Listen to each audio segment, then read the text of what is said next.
In the heart of a breathtaking mountain range, a field of wildflowers stretched endlessly, their colors bursting like a painter's wildest dream. Towering over them, a moose, the size of a small car no less, the beast moved with regal calm, as if it owned the mountain itself. The moment the moose bent its mighty head to munch on the succulent flowers, its eyes caught a glimpse of movement.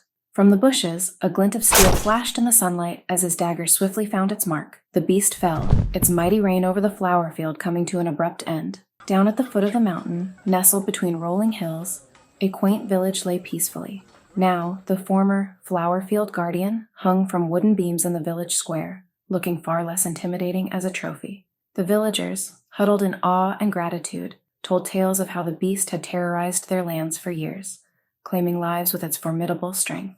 But now, peace had returned, and standing there, basking in the attention, was Ichi, the young man who had waited 6 hours for the moose to show its face, the same Ichi who had apparently survived that thing's colossal poop now. That was a real battle. The village chief handed Ichi a pouch filled with coins, the kind of reward that meant more in sentiment than in actual value. But just as Ichi was about to revel in his hard-earned heroism, something caught his eye. A carriage, rolling toward the village gate, filled with chatter and excitement. Without a second thought, Ichi sprinted over, waving his arms wildly, like a man possessed by sheer enthusiasm. Inside the carriage, 3 beautiful girls, about his age, were saying goodbye to their families before heading off to the capital for some big-shot test. As Ichi arrived, he tossed a small bag of dried jerky and rabbit meat into the carriage. It was a gift for their journey, though the girls seemed more confused than grateful. Still, manners prevailed, and they thanked him. The pretty one with the yee-yee mushroom haircut, though, locked eyes with Ichi. A thought crossed her mind, one that she couldn't shake. She suggested that perhaps, just maybe, he didn't need to keep roughing it on the mountain. Wasn't village life much more comfortable? The people adored him, after all. But Ichi, ever the mountain man, smiled warmly, but refused her offer, knowing you belong somewhere else. The girl was slightly surprised, but after a warm handshake, they greeted goodbye to one another. The girl's father even commented that was wasted effort. After all, he was different from the villagers, living in a whole different world. With a heart full of optimism, Ichi turned back toward the mountain, the wind whipping at his hair. There was still much to be done up there. His mind drifted to the past, back to when he was just 6 years old, handed a knife, a small pouch of food, and left alone in the wilderness. Days passed, his tiny hands clutching the blade, waiting for someone to return for him. But no one did. When the food ran out, the truth set in. He had been abandoned. He drank spring water, and foraging became a game of roulette with death, as he downed berries that were as likely to end him as to nourish him. The shelter he cobbled together from leaves and twigs would have made even the most desperate bird pass in disgust. But one day, as he lay motionless on the forest floor, body weakened and his mind spinning, a darker realization crept in. He caught his reflection and it hit him. The knife he'd been clutching wasn't meant for hunting. It was for ending it all. But just as his grip loosened on the dagger, fate decided to throw him one last challenge. A dire wolf, enormous and snarling, emerged from the shadows. The beast's ravenous eyes locked onto the boy looking at him like P. Diddy. It let out a blood-curdling roar, and the wolf lunged, and for a split second, Ichi's life flashed before his eyes. Then, with a speed he didn't know he had, he lashed out with instinct. His dagger found the wolf's jugular with terrifying precision. Even Ichi couldn't believe what he'd just done and how he so desperately clung onto life.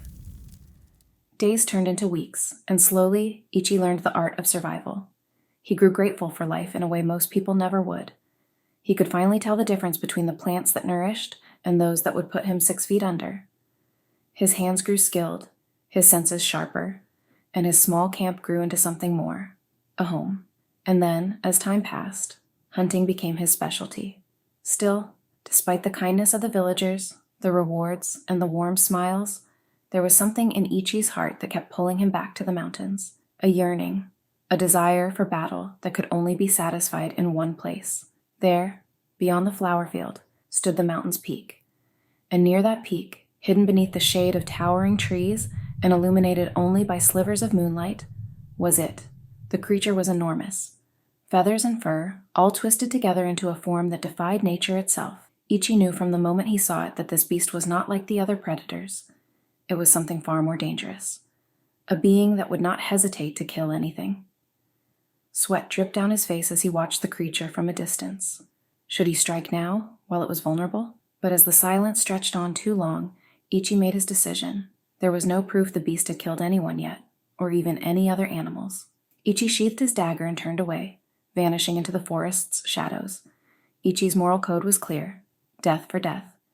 If a creature didn't show intent to kill him, he had no reason to do the same to it. Hunting meant survival, and if he killed something, he ate it. Anything else was senseless murder, a line he would never cross. But if that creature ever threatened a human life, or even dared to challenge him, it would ignite Ichi's desire for the hunt.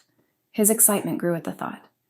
Eagerly, he prepared pitfall traps and snares, just in case. Meanwhile, high on the mountain, the giant creature began to stir, its sharp, shark-like teeth forming a wicked grin. It had been waiting for this moment. In the blink of an eye, the creature vanished into the shadows, disappearing as though it had never been there.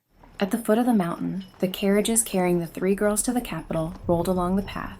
The horses suddenly halted, freezing in place, causing the carriages to jolt to a stop. Inside, the girl with the yee-yee mushroom hair, noticing the sudden pause, looked up from her book, puzzled. The 3rd girl, with pigtails and an annoyed expression, was clearly irritated by the delay. The carriage driver, anxious and apologetic, explained that traffic had stopped due to an emergency magic warning, mildly surprising the girls. They all flocked over to the window, peered out of it to catch a glimpse of what was happening. In the sky above, a striking woman soared through the air. Her tanned skin gleamed in the sunlight. She wore a top hat and a cape that billowed in the mountain winds. This was Descaris, the abyssal witch, heading toward the mountain's summit. By her side floated an ornamental mirror, a magical communication device or discord for them. With no time to waste, Descaris gave swift commands to guard the villagers, despite the shock from the witches on the other side of the mirror. She refused any reinforcements, declaring they would only slow her down. However, a commanding female voice echoed from the mirror, urging Descaris to wait. But the abyssal witch paid no heed, flying off toward the peak. Sigma. Back in her office, Monogold, the aureate witch, whose beauty so dazzling, sighed as she watched Descaris disappear. Surrounded by an array of magical discord mirrors, she gave orders to the other witches to evacuate the area and raise a barrier to protect the people. Her tone was firm. No matter the cost, Descaris had to secure the Uroro magic. In this world, magic was alive, and these living entities, called magics, had appeared long ago, challenging humanity with trials to obtain their power. Once, a blob of water had emerged from nowhere, presenting a random girl with a trial, to drink every drop of water it contained in exchange for the power. If she succeeded, she would be taught how to control water. After that, similar trials appeared across the world. The fire magic demanded its challenger hold it for an hour. The iceberg magic required someone to sleep beside it for 1 night, while the breeze magic tasked its challenger with walking 1,000 miles in its presence. The girls who succeeded in these trials were revered, gaining the title of witches. Back at the foot of the mountain, the low-ranking witches moved quickly, evacuating the villagers and using magic to clear the paths, floating to safer spots as a magical barrier rose around the village. They exchanged warnings, reminding each other not to go near the mountain's peak. That was where the real danger lay. At the summit, Uroro, the beast, now stood fully awake, sunlight glinting off his golden crown. Amused, he teased her, implying that she was obsessed with him. But Descaris, slightly offended, wasted no time. Channeling her magic into her next attack, she ordered him to die and let her claim his magic. With a casual laugh, he deflected every blow with ease, mocking her as he welcomed the challenge. After all, he was King Uroro, the Magic King. In this world, magics had personalities of their own, and Uroro was one of the worst. He had no intention of being claimed by a witch, and his hatred for humanity knew no bounds. He leveled mountains, dried up rivers, and took human lives on a whim. He reveled in destruction and hated humanity. Growing bored of Descaris' silence, Uroro's voice boomed as he threatened to go on a killing spree if she continued to ignore him. His trial was simple. Anyone who could stop his heart could claim his magic. With no further hesitation, Descaris rushed forward, her sword unsheathed, launching a powerful strike, chanting Lazud. The force of the blow was immense, sending a shockwave through the air. Trees were uprooted, and the sound of the explosion echoed down the mountain, powerful enough to shake even the witches below, who watched in awe. Their hope soared as they cheered for Descaris. But hope was short-lived. Despite the sheer force of her attack, Descaris' sword hadn't even scratched Uroro's glittering glass-like heart. The beast laughed, his victory seemingly assured. Grabbing Descaris with his talons, Uroro relaxed, crossing his slender legs as he revealed the truth of his survival. For over 1,000 years, no witch had been able to acquire his magic. The reason was simple. His heart couldn't be touched by any woman. This was just how he was made. He complimented Descaris' efforts, even admitting that she had made him feel a twinge of fear. But as he continued, it didn't matter how strong a witch was. The rules that governed his magic were absolute. No woman could claim his power. His boastful speech continued as he reveled in his invincibility. And then, in the midst of his gloating, time seemed to stop. Standing there, at the edge of the battlefield, was Ichi, his dagger drawn, his expression blank. He stared at the magic king with a calmness that made even Uroro freeze in confusion, breaking his arrogant monologue to question who this new figure was and where he had come from. But Ichi, still stoic, simply declared one thing. He was a man.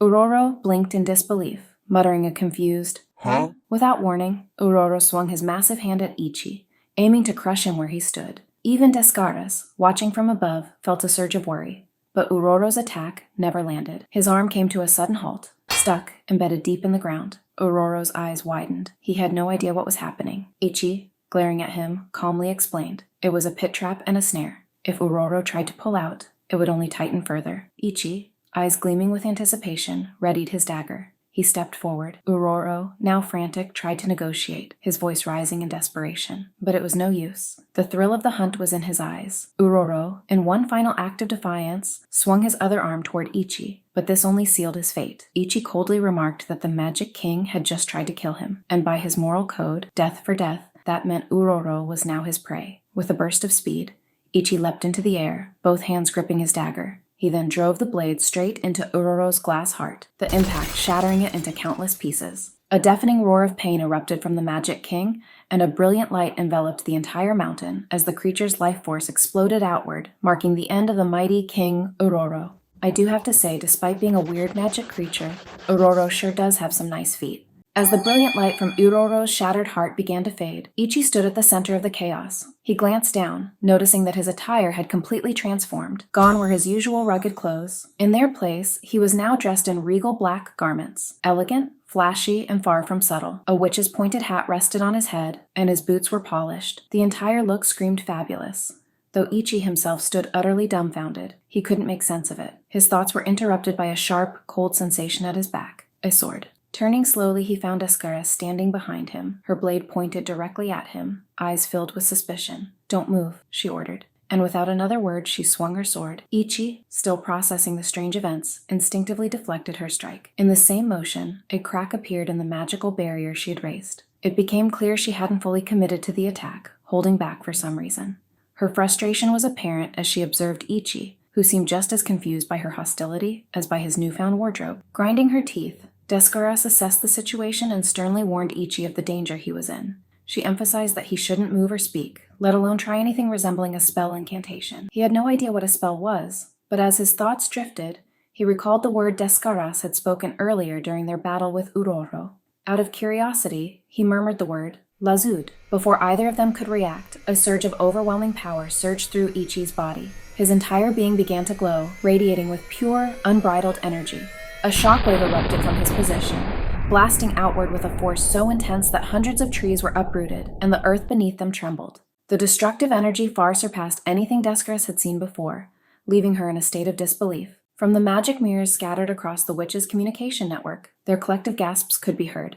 In this world, only women were able to harness magic. Witches were women, and magics could only be acquired by women. The idea of a man wielding magic was beyond improbable, something that had never happened in history. Even if a magic had special conditions that could allow a man to acquire it, the chances were so slim they were almost non-existent. And yet, here stood Ichi, a man who had not only used magic but had done so with incredible force. He had done the unthinkable. Our boy had become the first and only male witch in existence.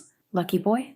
Descaris, the witch, with her piercing gaze locked on him. She exhaled sharply, then began to explain everything to Ichi. He tried to follow along, but there was one burning question that refused to leave his mind. Why the heck was he caged? Descaris seemed to anticipate his confusion, her eyes narrowing slightly as she pointed downward, directing his gaze to the destruction below. It was a scene of devastation. Trees uprooted, the earth scorched. She spoke of the magic he had accidentally tapped into, the ultra-amplification magic. A power so dangerous that witches over 1,000 years ago had failed to acquire it. Its ability? Simple, yet terrifying. It could amplify any magical spell or effect, no matter the scale. But that wasn't the worst part.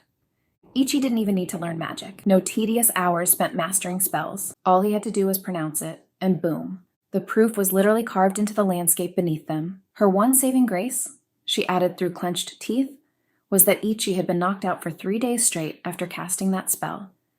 Ichi's shock was plain on his face. He'd been out for that long? Before he could even ask, Descaras clarified. Oh, she slapped him. Hard. Several times, in fact, to try to wake him up.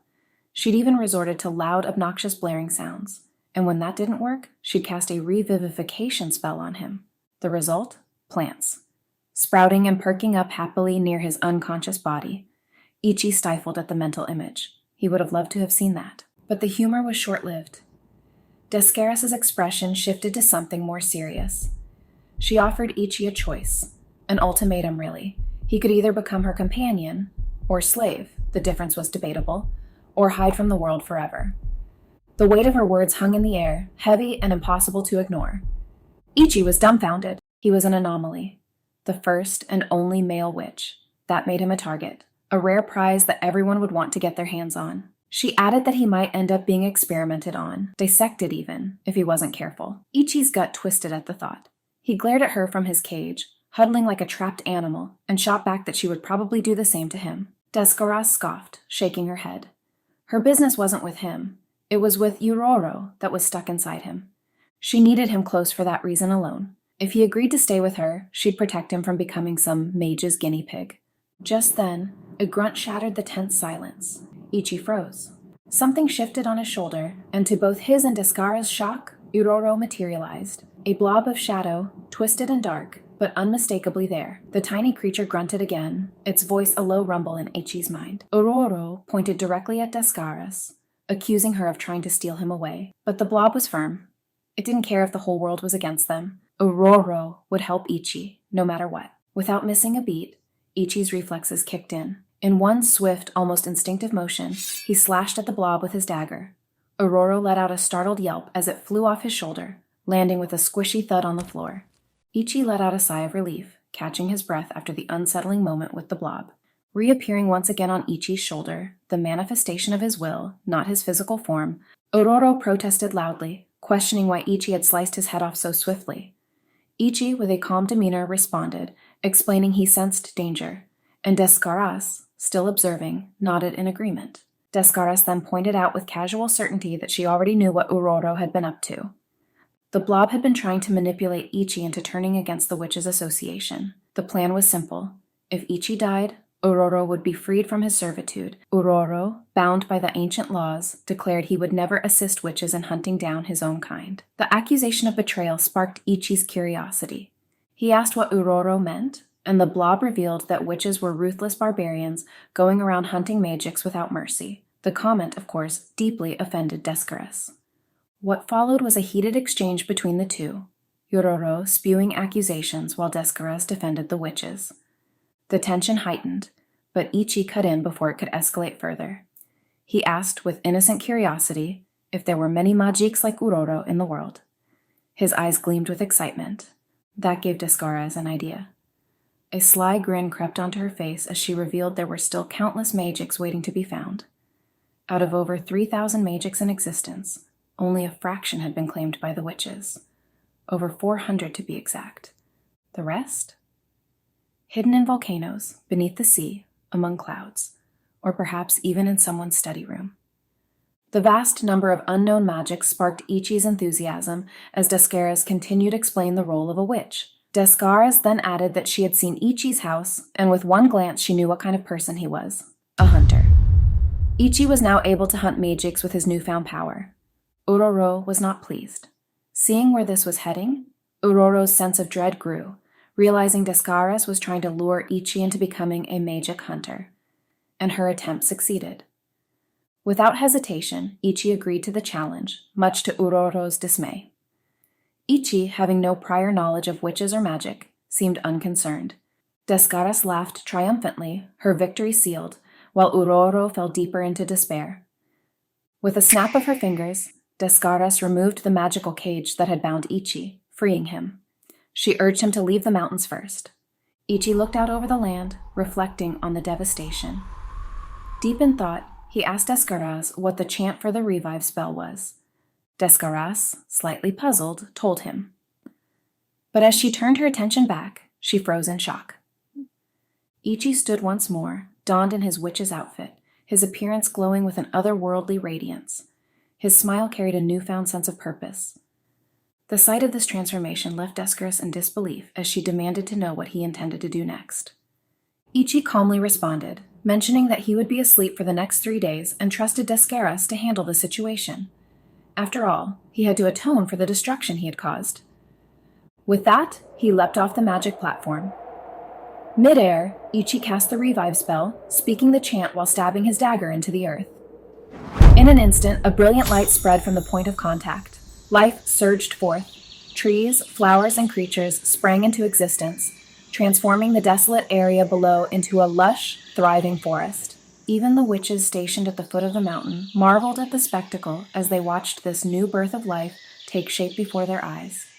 Now, lying in slumber beneath the canopy of the newborn forest, Ichi rested once more, while Uroro, ever the sarcastic observer, muttered that Ichi was indeed a foolish monkey. Meanwhile, Descaras' Discord mirror pinged with a sudden notification. Monagold had finally reconnected, fuming over the unexpected forest and demanding to know what had happened. Descaras, hanging precariously from a tree branch, sadly was left to deal with the aftermath. The scene shifted to another magic, a sadistic fox magic, who lay sprawled among the corpses of animals he had mercilessly disposed of. He reveled in the smell of burnt meat, his twisted joy evident. Raiko, the lightning magic, had only been born 2 weeks ago, yet his destructive power was already apparent. He had fried almost every living creature in the surrounding area with his electrical abilities, but despite his chaos, no witches had come to claim him yet. Growing impatient, Raiko decided it was time to expand his hunt and fry some humans. As he trotted through the forest, his imagination ran wild. He pictured the carnage of human bodies strewn about, already envisioning his place among the human-hating magics. Delusions of grandeur filled his mind, blind to the danger looming around him. Lost in these dark fantasies, Raiko didn't notice the subtle presence of Ichi, who had already positioned himself nearby. In a flash, Ichi vanished just as Raiko turned to look, leaving the beast none the wiser. Raiko's trial was as follows: steal his heart jewel without being struck by his lightning even once. Still caught up in his dream world, Raiko failed to sense the impending threat. His paranoia only increased when he noticed fleeting shadows in the corner of his vision, but could never confirm their source. Suddenly, a soft, melodic singing reached his ears, breaking his train of thought. A human girl, seemingly defenseless, singing amidst the trees. A wicked grin formed on Raiko's face. He saw this as the perfect opportunity to test his powers before moving on to attack a village. Raiko lunged at the girl, intent on toying with her, not killing her immediately. But as he soared through the air, a noose tightened around his neck. He did not even have time to panic. Ichi, standing at the other end of the rope, had lured him in. With a swift motion, Ichi threw a wet cloth at Raiko's snout, and the fox instantly lost consciousness. Ichi's eyes glittered with satisfaction as he inspected the unconscious Raiko, touching the fox's body all over. Descaras, meanwhile, lay lazily on the fox's fluffy tail, observing the scene with amusement. Ichi's expression turned stern as he announced it was time to butcher the magic. Uroro, displeased, voiced his disagreement. Ichi calmly explained that the noose trap had worked perfectly, then went on to delve into the behavior of foxes, detailing how their natural instincts had played into his strategy. As always, Descaras, ever the narcissist, made it about herself, claiming it was no surprise the fox had lunged. After all, she considered herself elegant, delicate, and gorgeous. Ichi and Uroro, unimpressed by her self-praise, stood in disbelief. Descaras then curiously asked about the cloth that had knocked Raiko out. Ichi explained that it had been soaked in wood vinegar, a substance foxes found unbearable. Uroro, still annoyed, remarked that a battle between a witch and a magic should have been grander, more cinematic. Ichi, unfazed, countered with the principles of hunting. Ambushes were key, he explained. Why introduce oneself to prey? In his eyes, Raiko was a murderer who killed for fun, hunting creatures simply because he could. Such a being had no right to complain about tactics. Uroro grew even more displeased as Descaras studied Ichi with newfound interest. Most witches saw magics as formidable entities, their attention focused solely on the raw power they possessed. in Raiko's case, his deadly lightning. But Ichi approached things differently. He had stalked Raiko for an entire day, observing the Majik's behavior, learning its habits, and identifying its weaknesses. To Ichi, Majiks were no different from other living creatures to hunt, and he treated them as such. When Ichi moved to skin the fox, Descaras stopped him, instructing him instead to cut out the heart jewel, which was the true prize. With precision, Ichi cut through the rope around Raiko's neck and extracted the jewel. A light enveloped the fox's body, and in a moment, the once formidable beast transformed into a shiny, glimmering stone, a magic stone. This stone was the proof of acquiring the magic's power. Ichi then asked why Uroro hadn't turned into a similar stone. Uroro, ever boastful, called himself a treasure, claiming to be an exception to the rule. But his arrogance was swiftly met with insults from both Descaras and Ichi. Ichi inspected the carvings on the magic stone and wondered aloud what they meant. Descaras explained that they were the chant required to activate the stone's power, but quickly silenced Ichi with a tap to his mouth before he could accidentally recite it. Descaras activated her Discord mirror, and on the other end, Monagold appeared, yelling in frustration. Thanks to Descaras, Marigold was now buried under a mountain of paperwork and demanded her immediate return. Everyone at the Witch Association was waiting for Descaras to bring Ichi back to the capital city of Natali. It was time to report to the Manitel Witches Association. Before we head there, don't forget to like and subscribe. The adventure's just getting started.